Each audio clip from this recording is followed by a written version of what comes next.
Selamat datang ke Dosen Kesehatan. Barangkali kamu pernah dengar bahwa insulin adalah hormon kunci untuk mengatur dan mengontrol berat badan manusia. Benar sekali. Dan dalam video ini, kita diskusikan apa itu insulin dan bagaimana cara mengatur tingkatnya dalam tubuh manusia.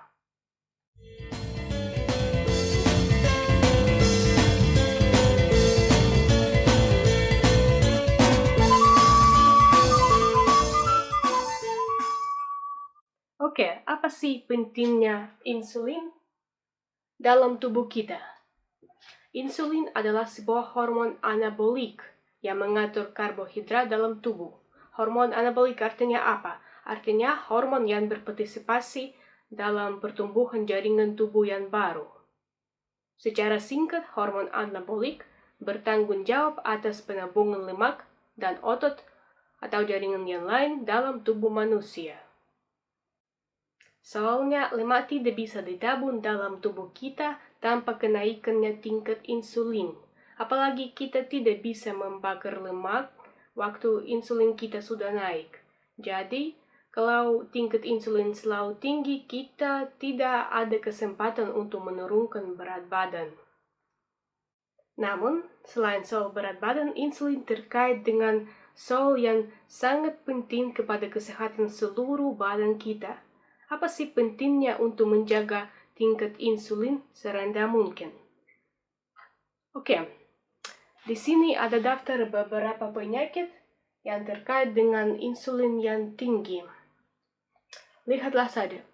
Yang pertama adalah hipertrofi jantung. Dan memang akibat langsung dari tingkat insulin yang selalu tinggi adalah hipertrofi jantung ketika jantung menjadi terlalu besar dalam rongga dada. Terus, peradangan. Sebagian besar peradangan dalam tubuh terkait dengan kenaikan insulin. Sama sekali diabetes, yang biasanya diantar dengan hati berlemak. Terus obesitas. Ya, memang kegemukan adalah akibat insulin yang tinggi. Terus sindrom metabolik, yang biasanya merupakan kombinasi dari penyakit tersebut. Terus trombus atau blood clot. Biasanya kalau tingkatnya insulin selalu tinggi, pembuluh nadi atau arteri yang menderita. Dan akibatnya munculnya trombus yang bisa menimbulkan serangan jantung. Apalagi akne. Akne biasanya terhubung dengan peradangan dan hormon yang tak teratur. Insulin yang tinggi juga bisa menimbulkan kanker. Dan apalagi demensia. Demensia dan Alzheimer karena ada dampaknya insulin terhadap otak dan syaraf. Terus kerusakan ginjal dan lain-lain. Aduh, banyak sekali. Tapi kalau kamu mengalami gejala salah satu penyakit tersebut, barangkali kamu perlu mengatur tingkat insulinmu saja. Bagaimana itu? Tentu menjaga tingkat insulinmu serendah mungkin. Apa cara-caranya? Sekarang saya bercerita. Yang penting, puasa berkala atau intermittent fasting, yang merupakan alat yang paling efektif dalam soal insulin. Bagaimana itu? Kalau kita makan, insulin kita naik. Jadi, jika kita membatasi waktu makanan sampai misalnya 8 jam, sementara berpuasa selama 16 jam tiap hari, misalnya dengan melewatkan sarapan, kita menjaga tingkat insulin kita stabil selama 16 jam tiap hari sebagai minimum. Padahal kalau kita berpuasa lebih lama, kita mencapai keadaan yang bernama autofagi, yang membersihkan dan sangat memanfaatkan seluruh tubuh kita.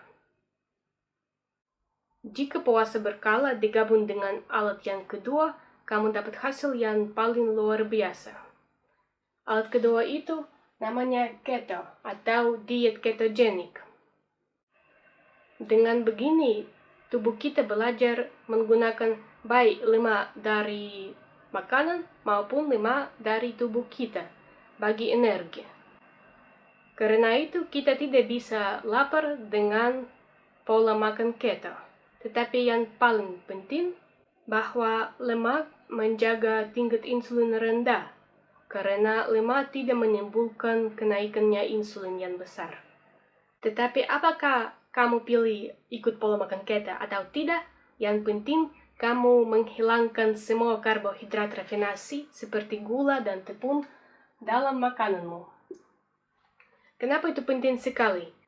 Karena karbohidrat menimbulkan kenaikannya insulin yang sangat besar.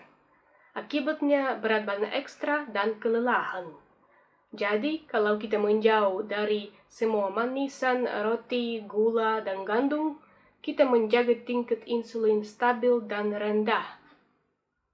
Pilihlah makanan yang sederhana dan karbohidratnya sedikit, sayur hijau, ikan, daging kampung, dan telur.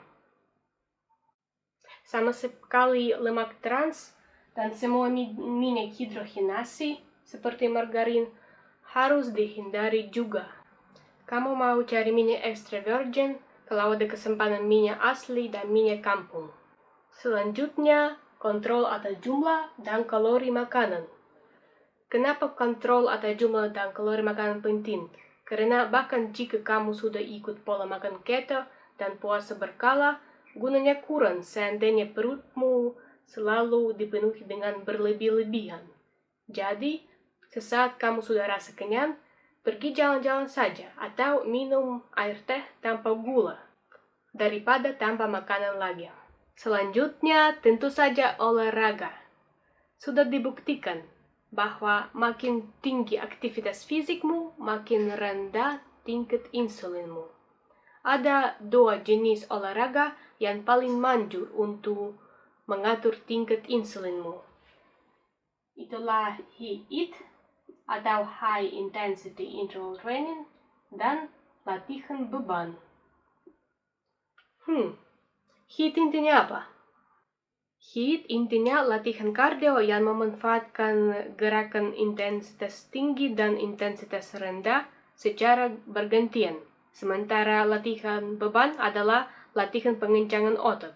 Lakukan salah satunya sekali sehari, dan kalau kamu tidak sempat, pergi jalan kaki saja sebagai aktivitas fisikmu daripada naik transfer, benarkah? Dan yang terakhir, tambahan makanan alami. Kita bisa pakai tambahan makanan. Untungnya tambahan makanan alami biasanya mudah tersedia dan mereka memang sangat manjur untuk membantu kita mengatur tingkat insulin. Saya mengenai topik tambahan makanan alami dalam video selanjutnya tentang insulin bagian kedua. Silakan dapat linknya di bawah video ini. Kalau kamu suka video ini, membaginya dengan teman-temanmu agar mereka juga bisa belajar tentang kesehatan. Kalau kamu belum subscribe, silahkan tekan tombolnya di sudut video ini. Nama saya Nick. Semoga sehat semua dan sampai video baru dengan dosen kesehatanmu.